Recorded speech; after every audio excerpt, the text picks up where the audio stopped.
Well, hello everyone, and welcome back. I hope you're enjoying the book In the Company of Witches. I'm so enjoying reading it to you guys, and I'm enjoying it as it unfolds because I haven't read it before this. So, welcome once again. It's time to get in your cozy chairs with your hot beverage. If it's cold around you, maybe get in front of the fire. Nestle up in your cozy little blankie and let's get started on chapter 13. Nora stared at me a long moment. Then, much to my surprise, she burst out laughing. That's just ridiculous. No longer a witch? What nonsense. I'm serious, Nora. I took a steadying breath. I'm happier without it. That's absurd, my aunt said. You're not happier without magic. You're a Warren. Magic is who you are. I don't expect you to understand my decision, but I do expect you to respect it. Respect it? Never. Absolutely not. You don't have a choice.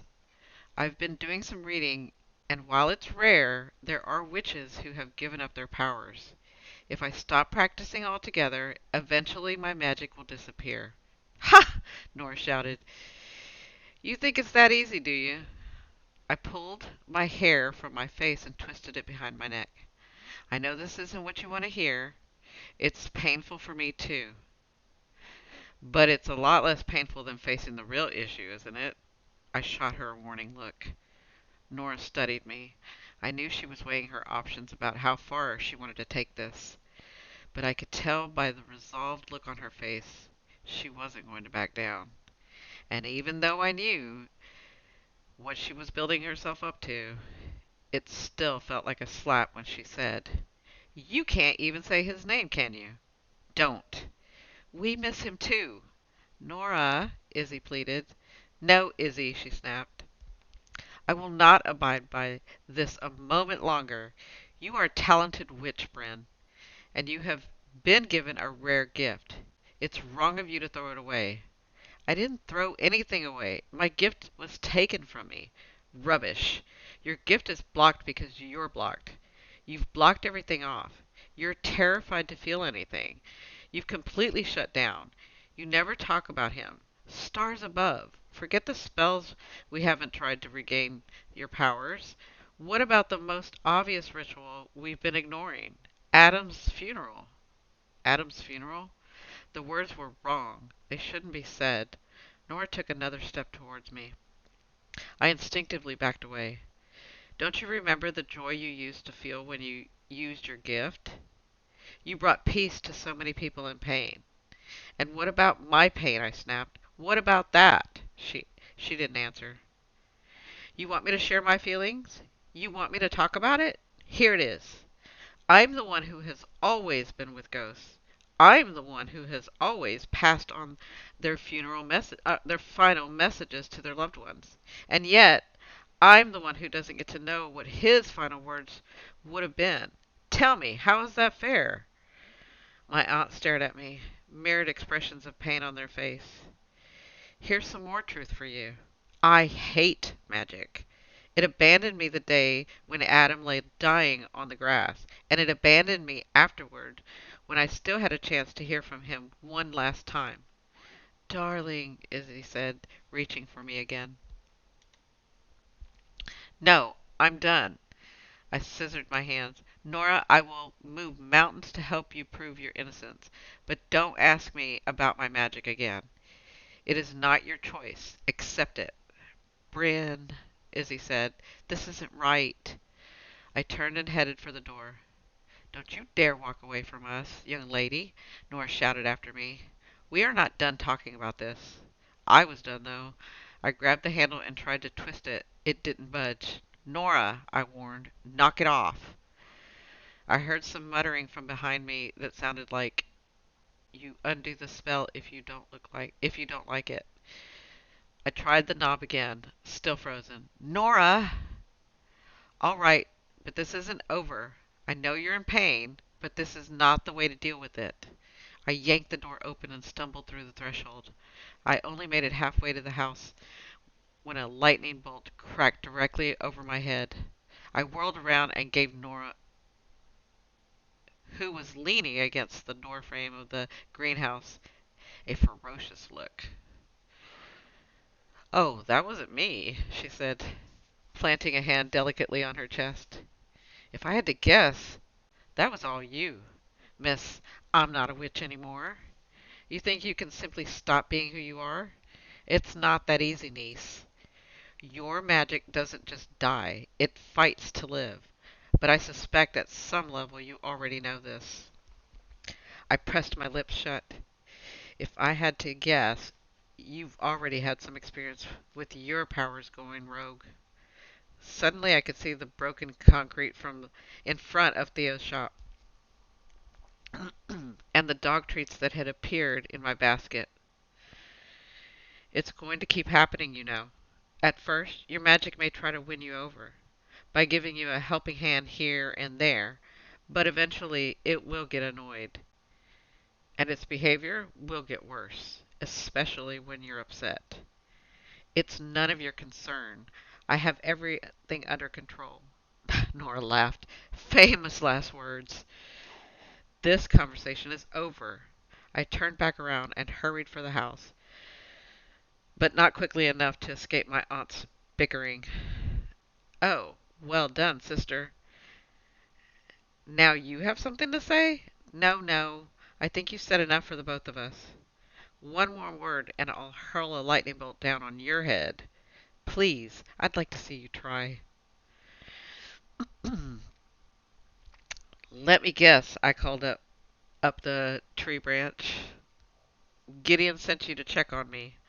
Dog cawed, then swooped from his perch, sending a few golden leaves cascading down, and flew to a tree further down the street. Mm-hmm.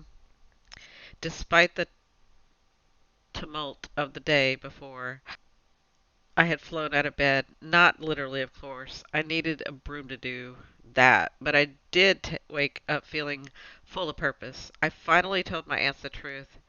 There was no more secrets between us, and that meant I could focus completely on the work at hand. And there was a lot of work to do.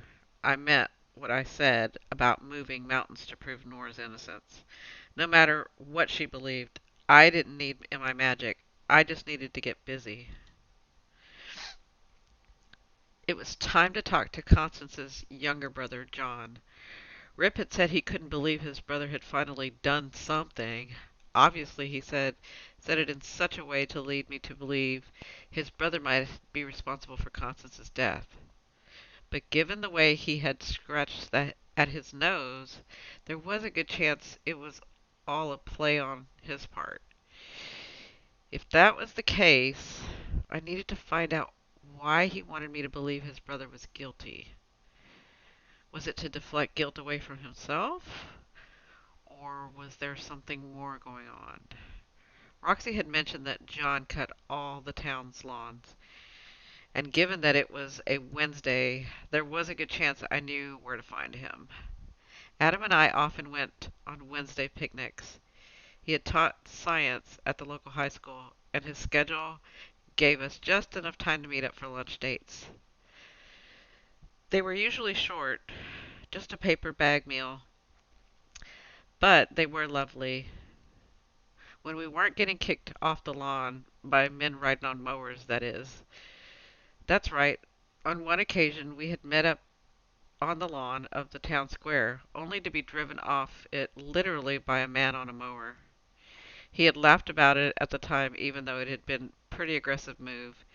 It's easy to laugh about things when you're happy and in love. The memory warned me a moment before the memory warmed me a moment before it was washed away by the pain that always seems to follow. I didn't have time for that today. I quickened my step, hearing the flapping of wings overhead as Dog leapfrogged ahead of me. Of course, so many things could have changed since that time on the lawn. There was no guarantee whatsoever John Graves would be at the town square. And yet, I had a feeling he would be. There was something in the air. I somehow knew the powers that be were on my side for a change. Maybe it was my reward for telling the truth. Dog let out a loud caw. You feel it too, don't you? I said, looking up at him on his perch. I noticed a woman on the other side of the street, trimming some hedges, giving me a suspicious look. She probably didn't make a habit of talking to crows. Good morning, Miss Myers, I called out cheerily. She held up a hand in greeting, but still looked suspicious. Well, it would take more than a suspicious look to stop me today. Just before I turned the corner that would take me to the town square, I heard a rumbling noise. A smile spread over my face. Lawnmower. Sure enough, there he was, the man I remembered from the day with Adam. I trotted across the street and stepped up onto the lawn. Now, how to get his attention? In the past, I could have used any number of little spells. A flash of sunlight directed by the snap of my finger. A gust of wind that would have carried the cap off of his head and dropped it at my feet. But those were no longer options. The man finished the row, then swung the riding mower back around in my direction. I raised a hand in greeting. I thought he spotted me, but I must have been mistaken because he kept on driving. I walked closer and tried again. Without a doubt, he saw me that time. We made eye contact, but he kept driving right past me. Clearly, not much had changed since he had run Adams and me off of the lawn. Well, I was not about to run off again. Not today. I waited until he reached the end of the row and swung the mower back around. Then I stepped directly in his path.